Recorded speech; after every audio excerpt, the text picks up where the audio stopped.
Welcome प्यारे बच्चों।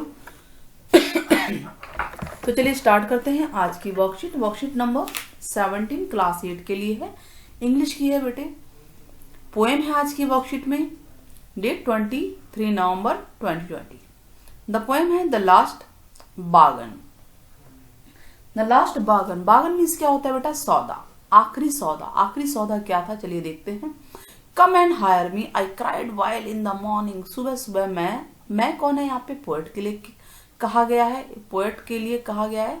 Come and hire me, आओ और मुझे हायर कर लो, यानी मुझे ले लो। हायर क्या होता है भाई? पैसे में सौदा कर लेना। तो I was walking on the stone paved road, मैं एक पत्थर वाले रोड पे चल रहा था, मतलब जहां पत्थर ही पत्थर थे। Sword in hand the king came in his chariot. Chariot मतलब होता है कि रथ। एक राजा अपने रथ में तलवार के साथ आया। हाथ में क्या थी? स्वॉर्ड, यानी तलवार थी। He held my hand and said, उसने मेरा हाथ पकड़ा। उसने किसने? राजा ने। और कहा I will hire you with my power, मैं अपनी शक्ति से तुम्हें खरीद सकता हूँ, हायर कर सकता हूँ। तभी तो पोएट ने कहा था come and hire me, but his power counted for not, उसकी पावर जो थी नॉटी टाइप की थी, ठीक है। And he went away with his chariot, और वो अपने रथ में चला गया। In the heat of mid day, अब मिड डे थी, बहुत गर्मी थी, दोपहर का समय था, इसका मतलब mid day. The houses stood with shut door, सबके दरवाजे बंद थे।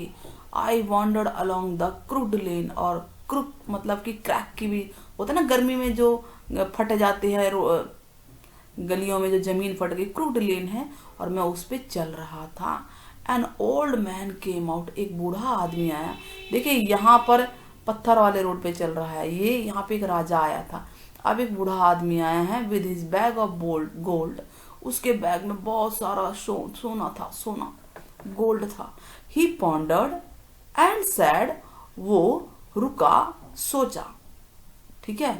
I will hire you with my money, मैं तुम्हें अपने पैसे से हायर कर सकता हूँ, ले सकता हूँ, ठीक है। सोचना डीपली, एंड कहा I will hire you with my money, मैं अपने पैसे से तुम्हें हायर कर सकता हूँ। ही वेड हिज कॉइन, अपने कॉइन को उसने वे किया, तौला 1 by 1, but I turn away, मैं मुड़ गया। तो हमने क्या देखा अभी? शायद ये पोएम का देखिए बहुत अच्छा पार्ट है, आगे भी होगा। आपको जब ये पोएम का हिस्सा आपने पढ़ा तो क्वेश्चन का आंसर आप देंगे। हम लोग चलिए ट्राई करते हैं, अच्छी लगी होगी ना।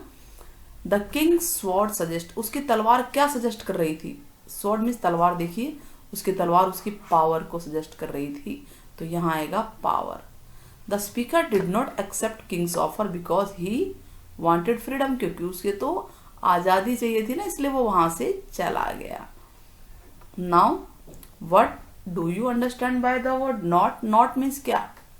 NAUGAT, देखिए, but his power count for not, मतलब उसकी पावर जो है कुछ नहीं थी, समझ लीजिए। तो यहाँ पे नॉट मीन्स नथिंग नहीं, नॉट ही नहीं है, नथिंग ही होगा, ठीक है। कुछ नहीं थी उसकी पावर मेरे लिए, मुझे आज़ादी चाहिए थी।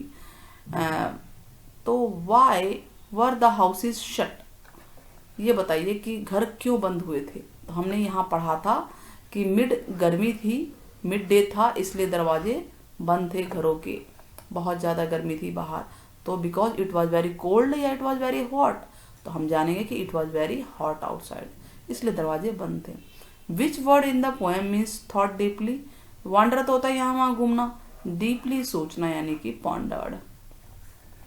What did the speaker do when the old man weighed his coins 1 by 1?